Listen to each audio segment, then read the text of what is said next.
चुड़ैल का भूतिया सांड वर्सेस बजरंग बली। आजमगढ़ गांव, जो कि गरीबों का गढ़ कहलाता है, उस गांव के निवासी अलग अलग श्रेणी में काम काज करते थे।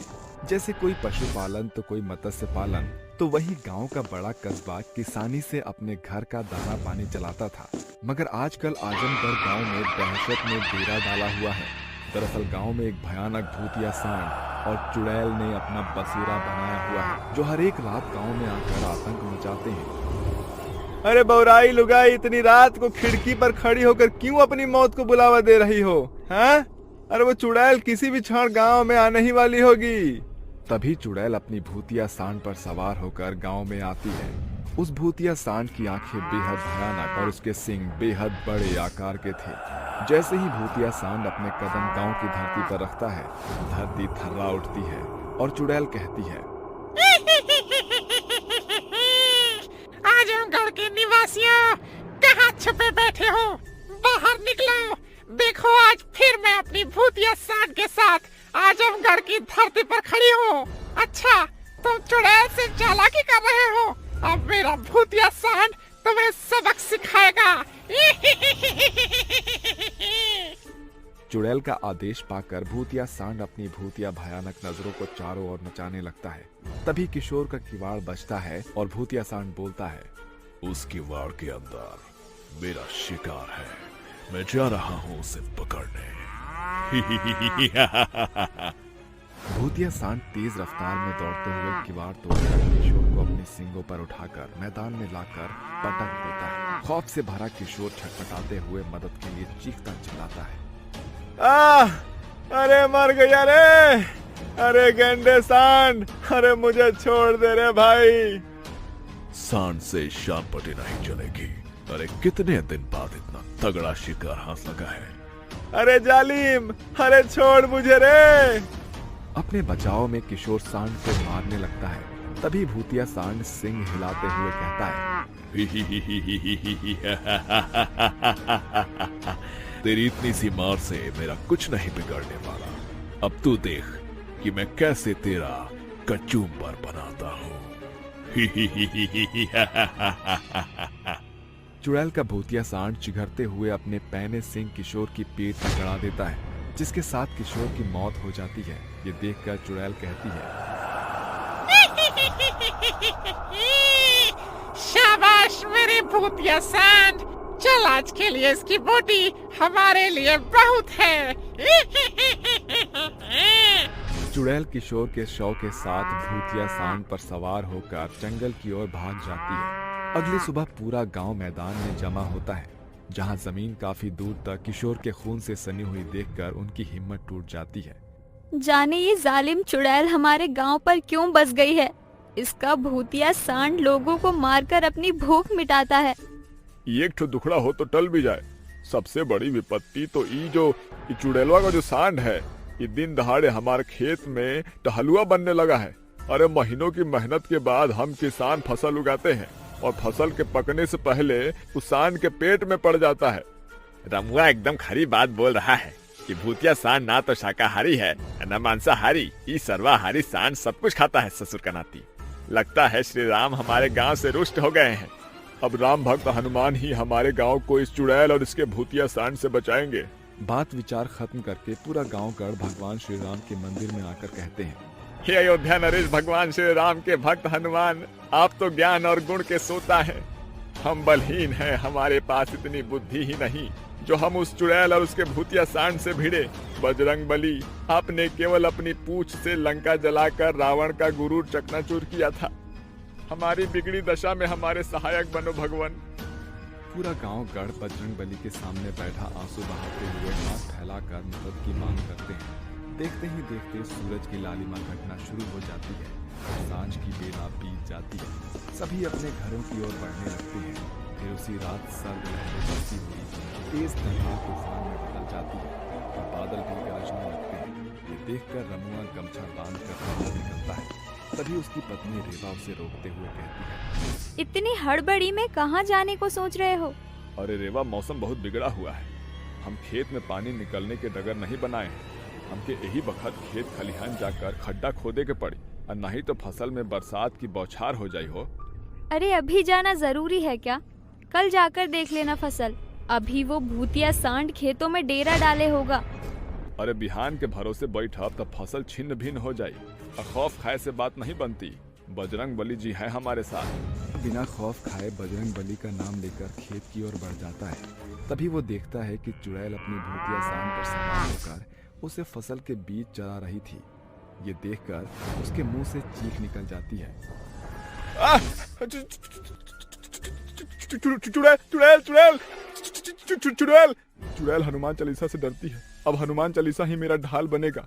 भूत पिशाच निकट नहीं आवे, हनुमान जब नाम सुनावे।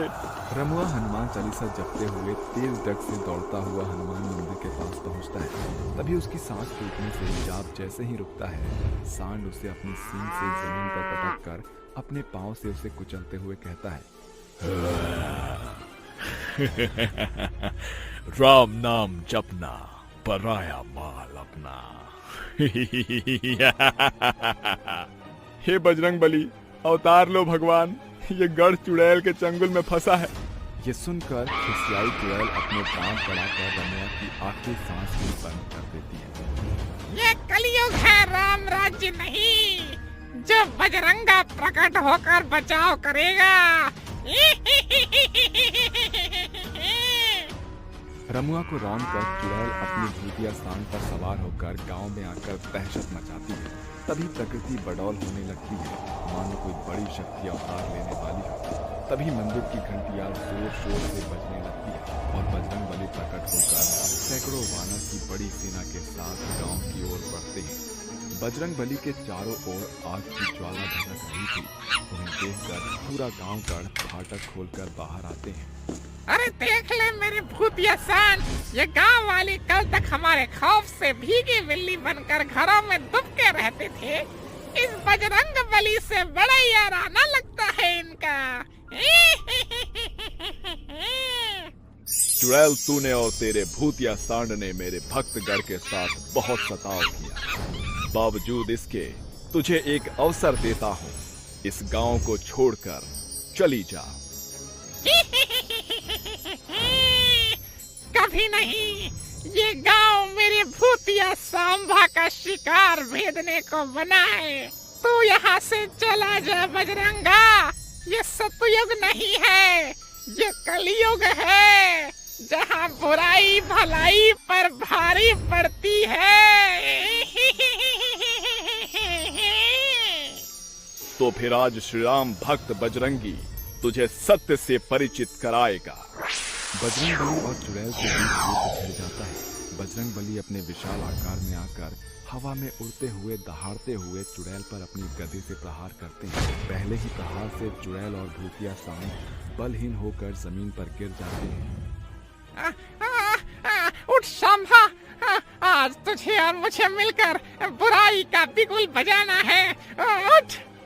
चुड़ैल एक बार फिर अपनी भूतिया सांड पर सवार होकर अपनी हैवानी शक्तियों का आवाहन करते हैं। हवा के बीचों बीच उड़ती है। ये देखकर बजरंग बली आग बबूला होकर अपने गदे से भूतिया सांड के सिंग पर प्रहार करके उसे तोड़ देते हैं। जय श्री राम।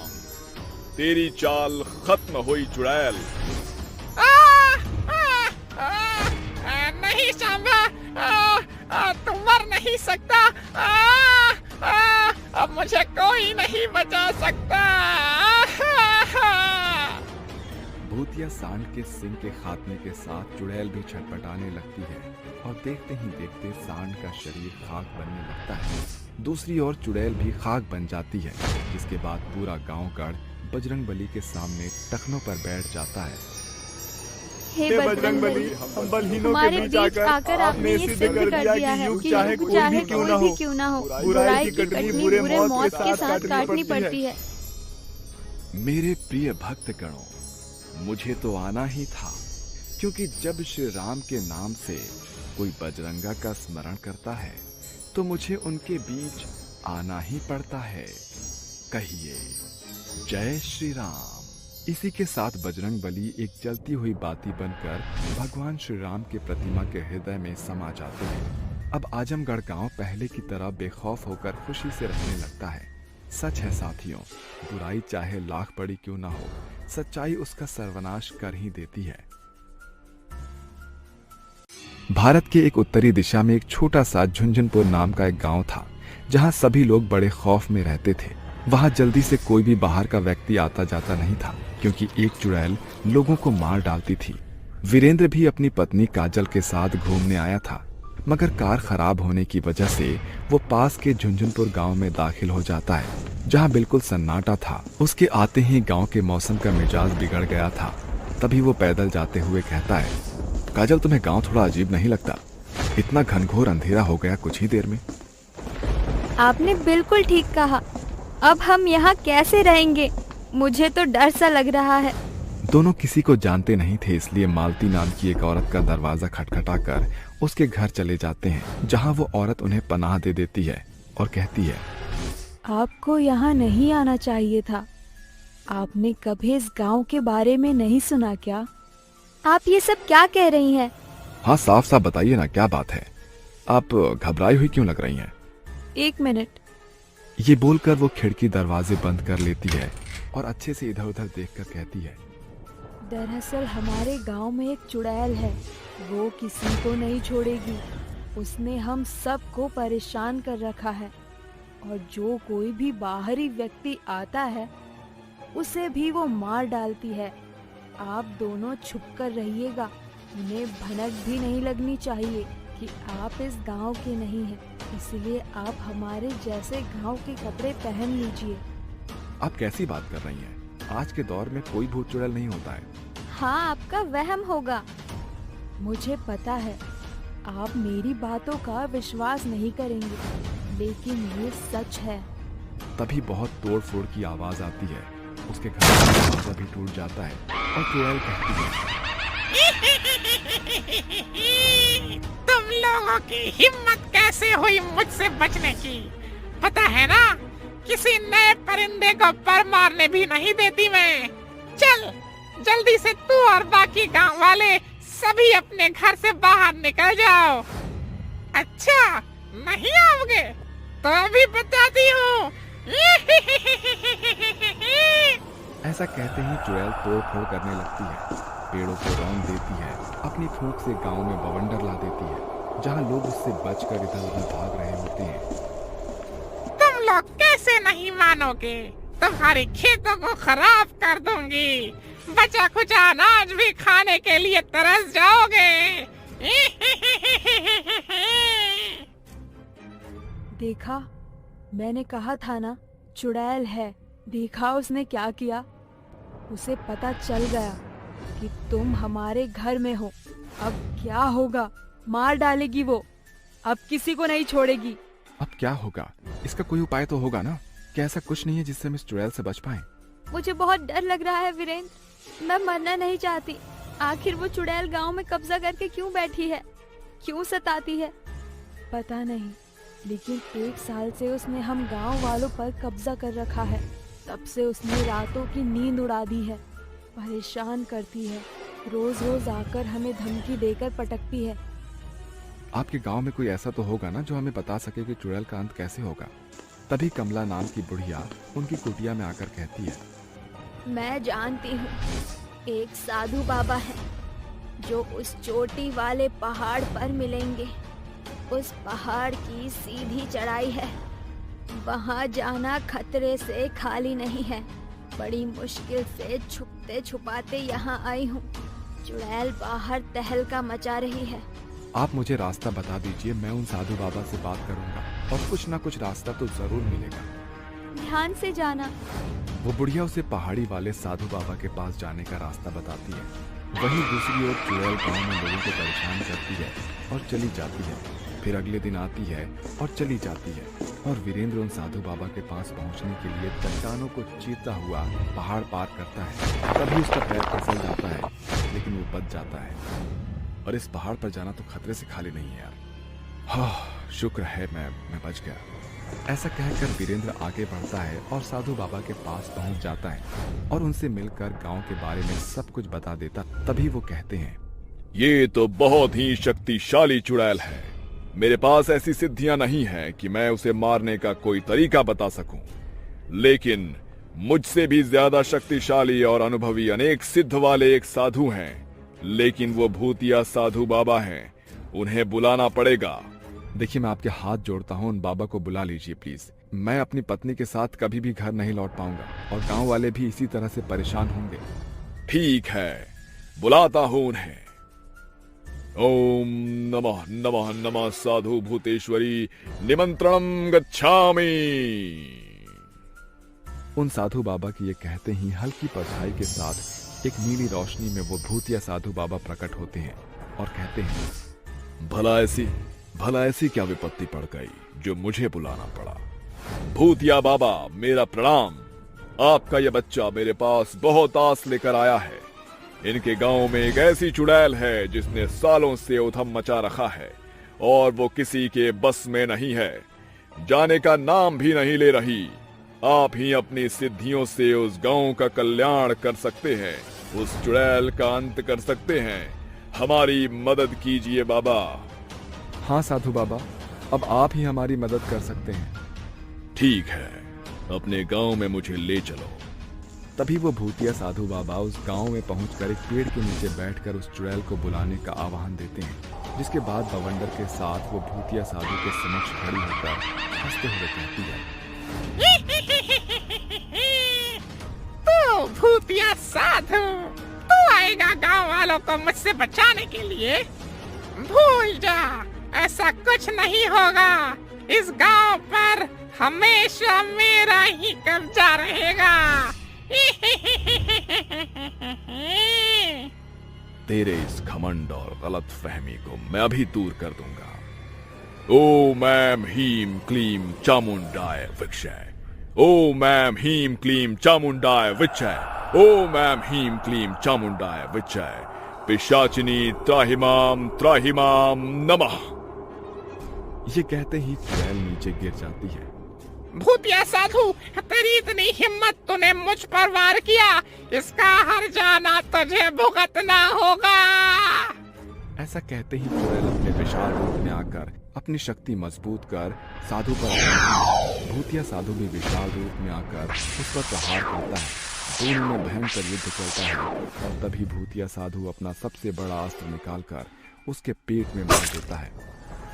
बहुत हो गया, तूने इन मासूम लोगों को परेशान कर लिया।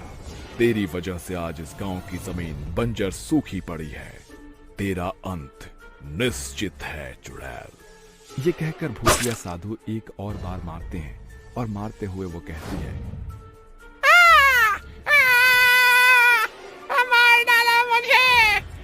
शुक्रिया भूतिया साधु बाबा, जो आपने मुझे अपने अस्त्र से मारकर मुझे श्राप से मुक्त करवा दिया। धन्यवाद। मतलब ये कि साधु बाबा, पिछले जन्म में मैंने आपको मार दिया था और आपने श्राप दिया था कि भूतिया दुनिया में आप मुझे खुद मारकर इस श्राप से मुक्त करेंगे, जो आज आपने कर दिया। इसलिए गांव वालों को परेशान कर रही थी। अब मेरे जाने का समय हो गया है। अच्छा, तथास्तु। ये कहकर चुड़ैल हमेशा के लिए गायब हो जाती है। गांव के लोग खुशियां मनाते हैं और उनके सामने हाथ जोड़कर कहते हैं, बाबा, कई सालों से हमारे यहाँ बारिश की एक बूंद नहीं हुई है। आप कुछ तो ऐसा कर दीजिए जिससे गांव में खाने पीने की सुविधा हो जाए, बारिश आ जाए बाबा। मैं अपनी सिद्धियों से पानी की बारिश तो नहीं कर सकता, लेकिन मोतियों की बारिश जरूर कर सकता हूँ। वो मोती बहुत ही कीमती होते हैं और ये तुम्हारे भविष्य में जरूर काम आएंगे। भूतिया साधु मंत्र पढ़कर मोतियों की बारिश करने की कोशिश करता है, लेकिन कुछ नहीं होता और वो कहता है, मैं लोगों को निराश नहीं छोड़ सकता। मुझे अपनी सारी शक्तियां ही लगानी होगी, चाहे मेरी जान ही क्यों न चली जाए। अकाल बवाल भौकाल महाकाल मस्त कलंदर, मोतियों की बारिश छम छम हो जा। ये कहते ही भूतिया साधु अपनी सारी शक्ति लगा देता है, जिससे वो हवा में उड़ता है और आसमान की बिजली उस पर गिरती है। उसकी छाती से सारी सिद्धियों की शक्तियां निकलती है, जिसके बाद वहां झमाझम मोतियों की बारिश होती है। सभी लोग मोतियां उठाने लगते हैं। वहीं भूतिया साधु मरकर गायब हो जाते हैं, जिसे देखकर लोग खुश होकर उदास हो जाते हैं और बारिश भी होने लगती है। तभी दूसरा साधु आकर कहता है, भूतिया बाबा, आपने अपनी सारी शक्तियां लगाकर दोनों की बारिश करके आप यहाँ से हमेशा के लिए चले गए। देखिए इनकी माया। ये क्या हो गया? वो क्यों चले गए? तुम गांव वालों की खुशी के लिए वो चले गए। इस तरह वीरेंद्र अपनी पत्नी के साथ शहर लौट जाता है और गांव के लोग खुशी खुशी रहने लगते हैं। भाई, मुझे तो इतने अंधेरे से बहुत तेज डर लग रहा है। चल वापस घर चलते हैं। अरे डरता क्यों है? डर के आगे तो जीत होती है। तू जानता है ना हम किसकी तलाश में निकले हैं? हाँ, और ये भी जानता हूँ उस तलाश में हम दोनों की जान भी जा सकती है। जो डर गया समझो मर गया। अगर तू जितना चाहता है तो तुझे अपने अंदर हिम्मत लानी होगी, वरना तुझे खजाने में से हिस्सा नहीं मिलेगा। लेकिन अगर चुड़ैल ने हमें मार दिया तो? वो चुड़ैल बहुत खतरनाक है। उसकी इतनी लंबी मूंछ है कि वो किसी को भी आसानी से मार देती है अपनी लंबी मूंछों से। ये देख मेरे पास क्या है। अरे ये मैं अघोरी बाबा से बनवा कर लाया हूँ। ये कोई मामूली खंजर नहीं है, ये अघोरी बाबा के मंत्रों द्वारा पढ़ा गया खंजर है। अगर हमने इस खंजर से चुड़ैल की मूंछें काट दी तो चुड़ैल हमारा कुछ नहीं कर सकेगी, क्योंकि उसकी सारी शक्तियां उसकी मूंछों के अंदर हैं। अगर मुझे कुछ हुआ तो साले मैं भूत बनकर तुझे नहीं छोड़ूंगा। सूरज और रतन दोनों जंगल की तरफ बढ़ते हुए गुफा में पहुंच जाते हैं, जहां चारों तरफ पानी ही पानी होता है और वह पानी भी काले रंग का होता है। सूरज तुरंत मशाल जला लेता है और अंदर चलने लगता है। रतन मेरे भाई, तू मेरे साथ ही रह, नहीं तो चुड़ैल हमारे ऊपर कहीं से भी हमला कर सकती है। मुझे बहुत डर लग रहा है। चलो यहाँ से वापस चलते हैं। ये देखो, यहाँ पर तो पानी भी काला है। उस चुड़ैल का कुछ पता नहीं है कब हमारे ऊपर हमला कर दे। हमारी जान जा सकती है। मेरी बात मानो और चलो यहाँ से। जब हम यहाँ तक आ गए हैं तो आगे तक भी जाएंगे, तो मेरे पीछे पीछे चलते रहो, तुम्हें कुछ नहीं होगा। अगर चुड़ैल आएगी तो मैं उसका सामना खुद कर लूंगा।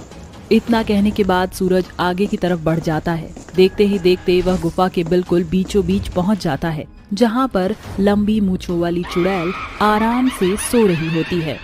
देखा तुमने? ये चुड़ैल तो आराम से सो रही है और इसके नीचे वही तहखाना है जहां पूरा खजाना छुपा हुआ है। हमें इसे मारना होगा।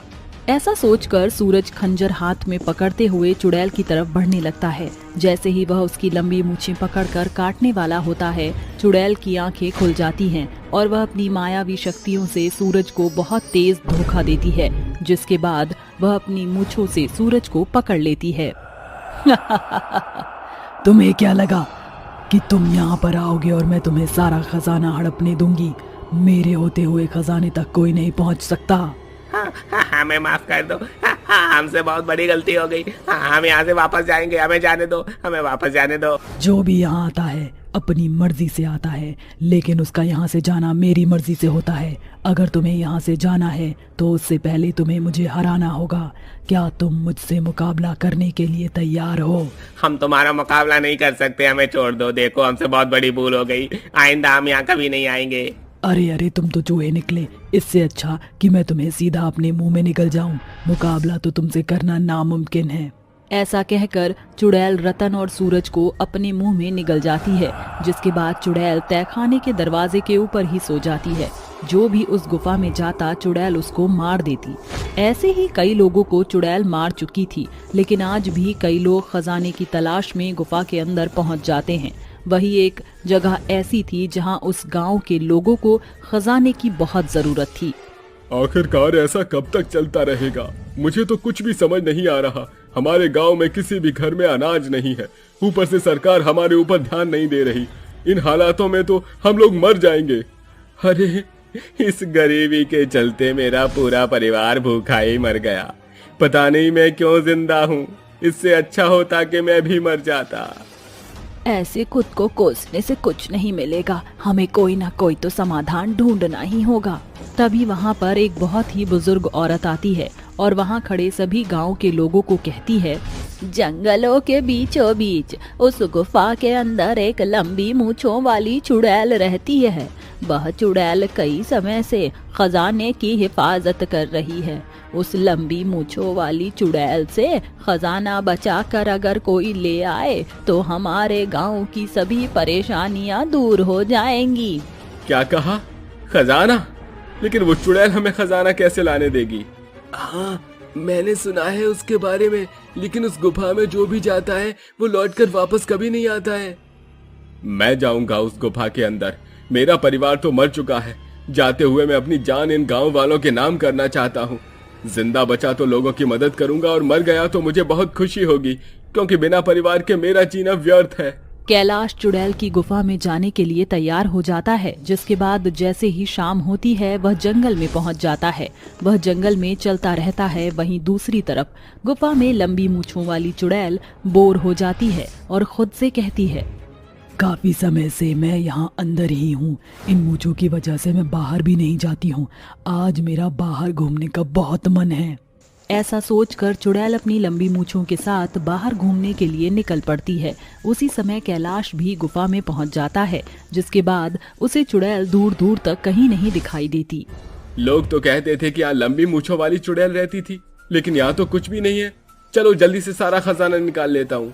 कैलाश तहखाने से सारा खजाना निकाल लेता है और बाहर बग्गी में रख लेता है, जिसके बाद वह वहां से जाने लगता है। कुछ ही देर में चुड़ैल भी वापस अपनी गुफा में पहुंच जाती है और गुफा में खजाना लापता देख हैरान रह जाती है। किसकी इतनी हिम्मत हुई जो मेरी नाक के नीचे से खजाना निकाल कर ले गया? आज मैं उसे नहीं छोड़ूंगी। चुड़ैल गुस्से से जंगल में खजाना चोर को ढूंढने लगती है। तभी उसकी नजर कैलाश पर पड़ती है। अच्छा, इसकी इतनी मजाल कि ये मेरा खजाना चुरा कर भागेगा। आज मैं इसको नहीं छोड़ूंगी। ऐसा कहकर चुड़ैल सीधा उसके सामने जाकर प्रकट हो जाती है।